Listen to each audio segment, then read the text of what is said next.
todo este entramado de investigación que se está haciendo por parte de la revisión de la UIF y de la denuncia que hay en la Fiscalía General de la República en torno a Enrique Peña Nieto, este asunto de todas estas redes que pudo tejer antes de dejar la presidencia de la República y que bueno, pues también deja ver todo este entramado, pues las estrategias, las maneras en las que personas con altos cargos, en este caso el presidente, el expresidente Peña Nieto, que generó toda esta red alrededor con personas a las que utilizaba de alguna manera o de las que se servía con un perfil o un cargo más bajo. En este caso, bueno, pues de acuerdo también a una investigación que tiene que ver con, que hizo proceso y que tiene que ver con este entramado, pues es que mucho apunta al perfil de María Isabel Barroso, conocida como Maribel, quien, bueno, pues se desempeñaba como asistente y también administradora personal de Peña Nieto, y en torno a esta figura toda la red que se tejió con sus propios familiares, con sus propios allegados, para poder tener todas estas, pues una salida fácil para el presidente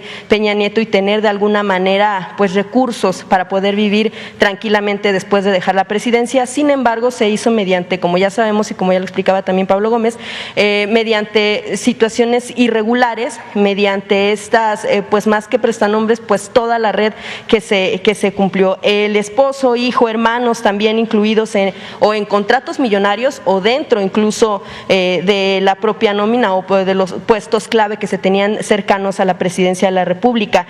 Pues toda esta red que se desempeñaba además de la mano con empresarios que se hacían o se valían de incluso medios, en este caso radiodifusoras, y que de alguna manera fueron la forma, la estrategia de Peña Nieto de tener todas estas facilidades al dejar la presidencia de la República. Como sabemos, está la investigación, pero preguntarle, presidente, desde ahora su cargo, pues esta manera, ¿cómo considera y cómo ve usted esta manera de expresidentes? En este caso hablamos solo de Peña Nieto, pero también hay otros casos como el de Fox, que tenía también personas cercanas a él que se dedicaban a las relaciones públicas y que también de alguna manera con cuestiones irregulares pues tenían pues esta manera de salir avante después de la presidencia. Si bien no tienen una pensión que se les fue quitada, sí tienen esta manera de haber salido sin ningún problema. ¿Usted cómo observa que se hayan valido de estas personas que tienen cargos menores y que pudieran ser menores, pero que en realidad eran las que podían mover todas estas redes para al final beneficiarse ellas, pero también a estos altos mandos en el caso de Peña Nieto? Bueno, ya hemos hablado bastante sobre estos asuntos. Yo he escrito y he presentado pruebas del saqueo que se llevó a cabo durante todo el periodo neoliberal. Estamos hablando de no el robo del siglo, sino el robo de 5 siglos, cuando menos.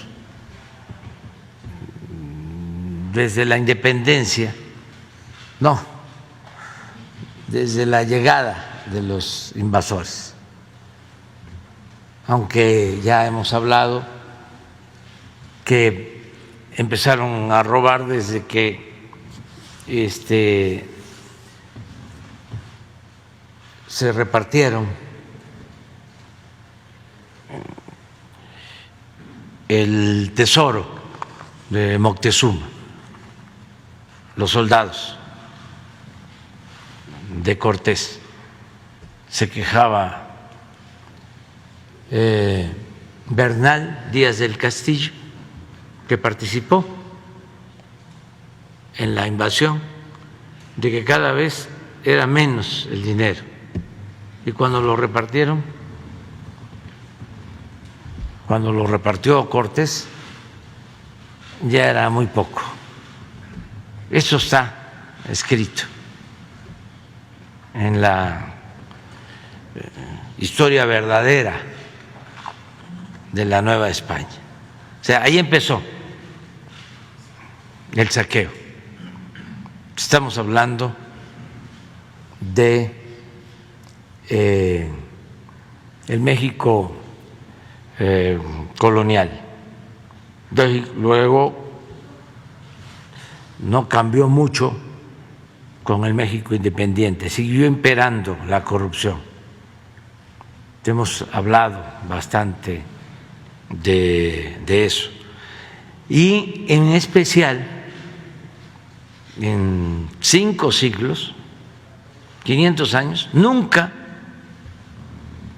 se había saqueado tanto a México, ni en los 300 años de dominación colonial, como se saqueó a nuestro país en el periodo neoliberal que acaba de pasar, transcurrir.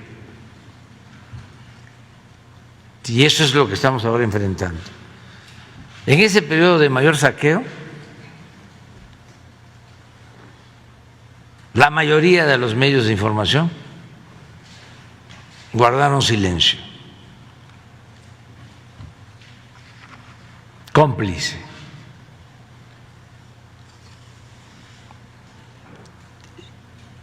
Y lo mismo los intelectuales orgánicos. Por eso fue que triunfó nuestro movimiento, porque nosotros, antes que nadie, dejamos de manifiesto que el principal problema de México era la corrupción. Y lo repetimos y lo repetimos y lo repetimos por años.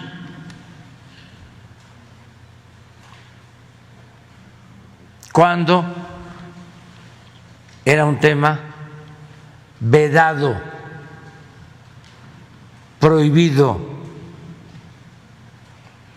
no estaba la palabra corrupción, no aparecía ni siquiera en el discurso. Entonces,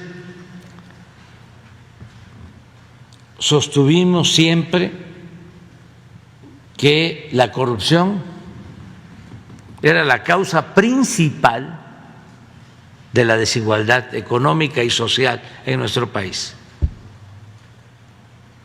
y que había que cortarla de tajo. Y eso es lo que estamos haciendo. Pero al mismo tiempo planteamos que no queríamos actos espectaculares a los que nos tenían acostumbrados los medios de información, al sensacionalismo. Y eso lo aprovechaban los políticos corruptos para dar la nota. Ya cayó la quina. Imagínense cómo se vendió el proceso, como pan caliente.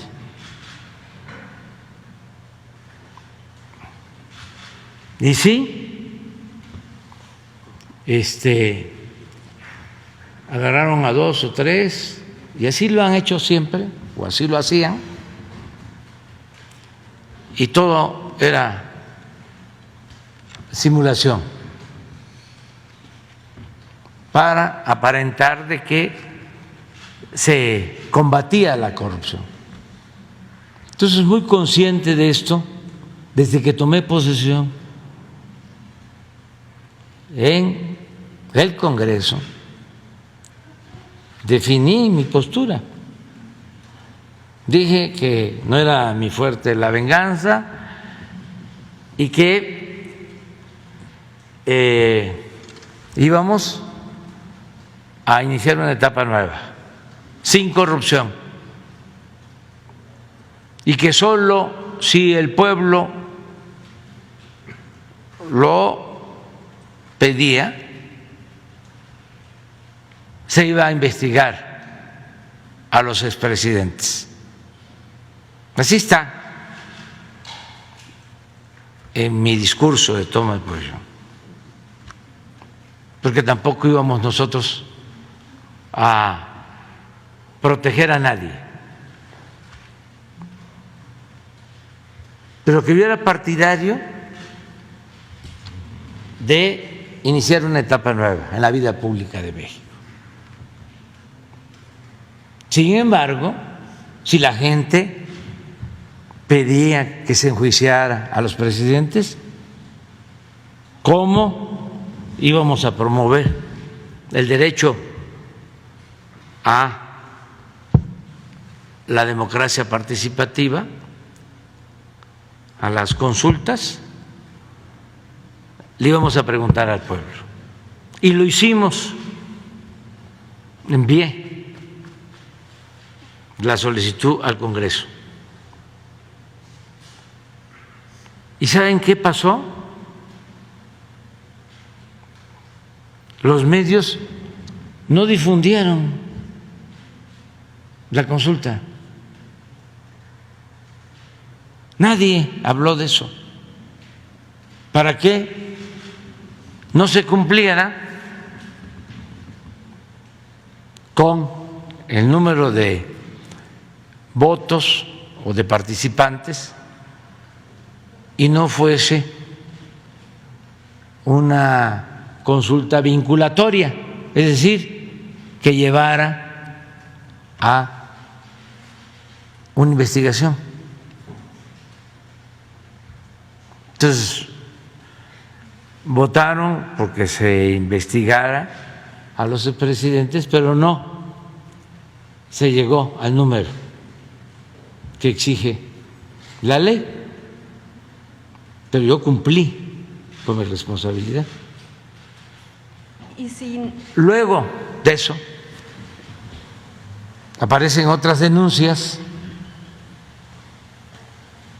y no hemos detenido ninguna.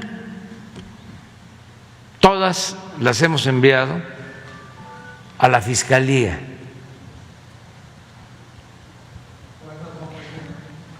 Las que nos explicó aquí Pablo Gómez y las que puede dar a conocer la Fiscalía, que no creo que tenga ningún problema en informar cuántas denuncias existen en contra de los expresidentes y cuál es el estado que guardan estas denuncias. Sí, porque si no se tratara, por ejemplo, de un asunto sí de venganza, como lo menciona, sino de justicia, y a lo mejor no de poner la justicia en manos de consulta, la Fiscalía estaría caminando entonces con estas investigaciones, ¿no? Sí, porque les corresponde, pero ya no es un asunto que tenga que ver con el Ejecutivo, con el presidente. Yo no estoy promoviendo esas denuncias. Existen, si hay pruebas, la Fiscalía, que es autónoma, va a actuar, los jueces. Yo lo que creo es que es justicia también la no repetición. Yo creo en dos cosas. Una, en estigmatizar a los corruptos,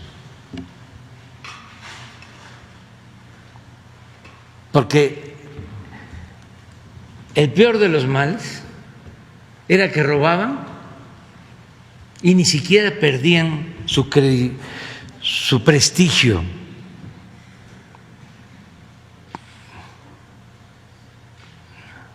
Su respetabilidad. Hemos llegado a extremos en que se ponían de ejemplo a los que de la noche a la mañana se enriquecían.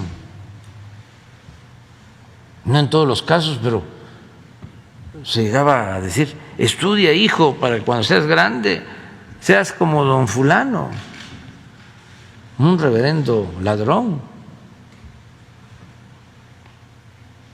porque lo que querían era que todos nos corrompiéramos. De ahí viene el de que todos son iguales. Bueno, hasta una declaración, así como la del secretario de Hacienda, una frase célebre, esa de que no afecta que aumente la gasolina porque la gente no tiene carros, que es una frase célebre. La otra frase célebre es: la corrupción es parte de la cultura del pueblo de México. Es como la frase célebre de que político pobre, pobre político, o la frase célebre de que la moral es un árbol que da moras y que sirve para Es decir, pura cosa. sin que haya un asunto espectacular, como usted menciona, no se mantiene el compromiso de que se investigue incluso a expresidentes, Sí, a pesar, caiga quien caiga.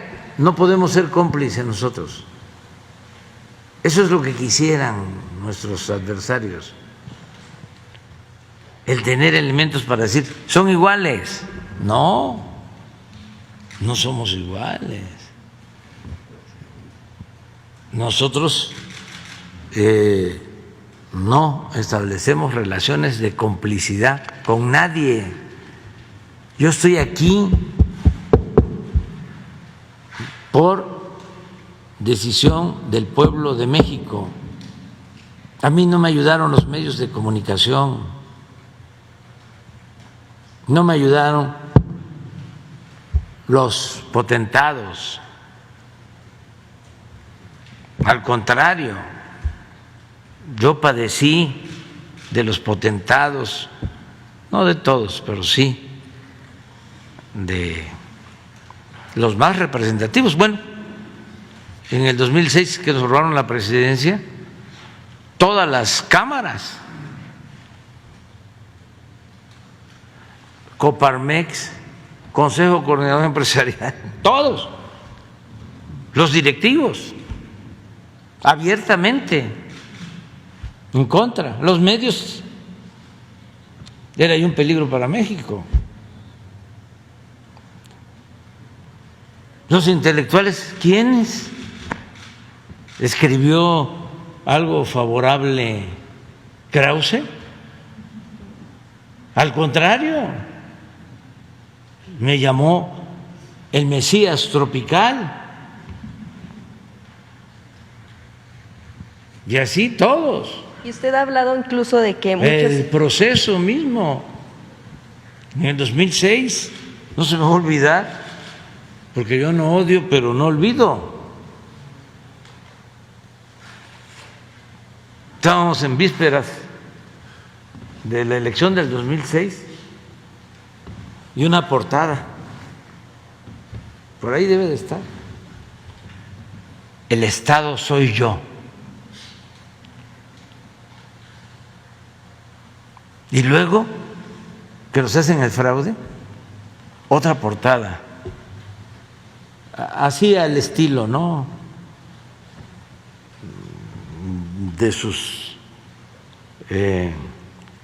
cabezas.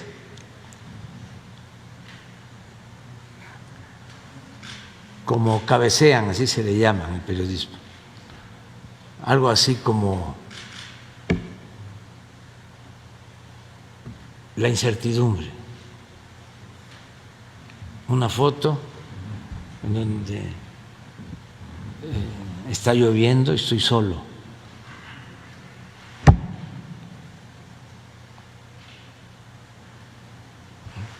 El fracaso. Proceso. Entonces, ¿quién me ha apoyado? El pueblo. ¿Y a quién tengo yo que servir? Por convicción y lealtad al pueblo.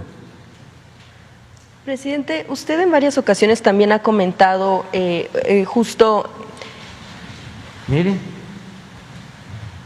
Sí. La estrategia. La estrategia soy yo.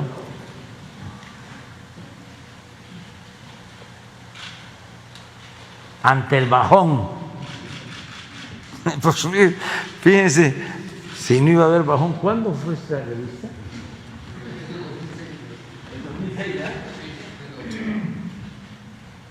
Bueno, ¿cómo no? Iba a haber un bajón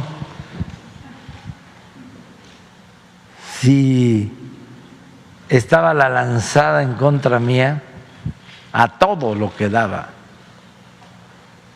Peligro para México, peligro para México. Ahí está el proceso. Pero a ver si consigues la otra, esa, una donde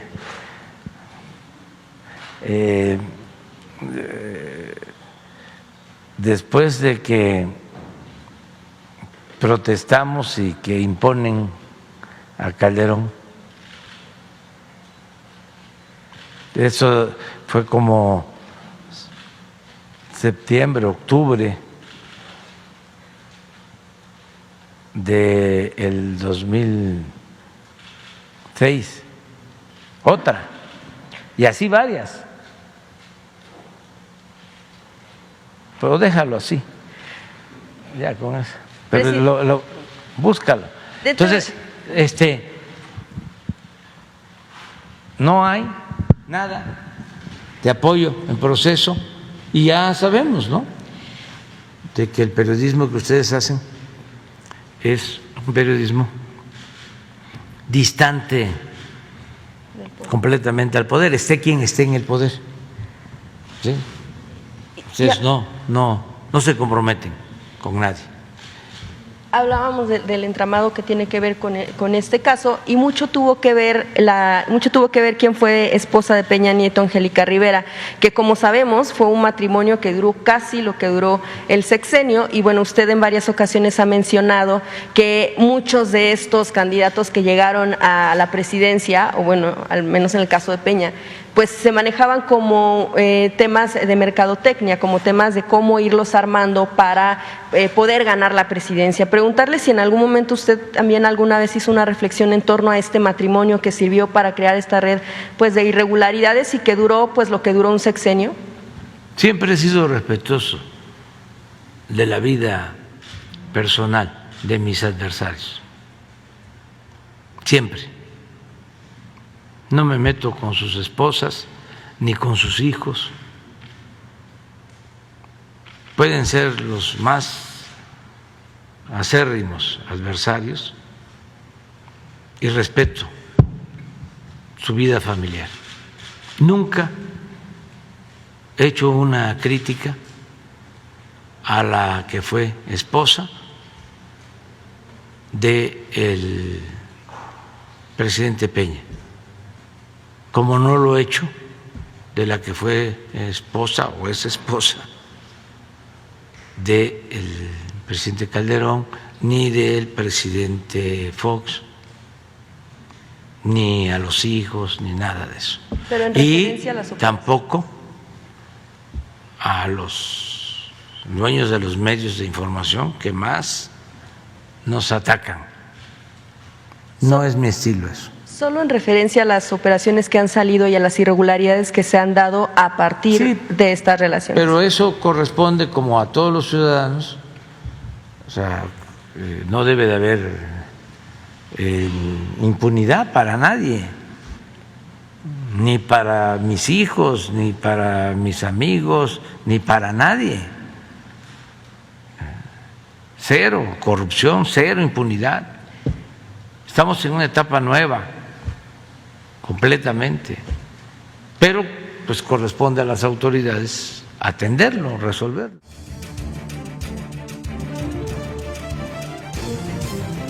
Desde el aire, en 360 grados, con transmisiones en vivo desde el lugar de los hechos, con la mayor tecnología, pero sobre todo, con objetividad e imparcialidad. Noticiero en redes. Honestamente, te informamos.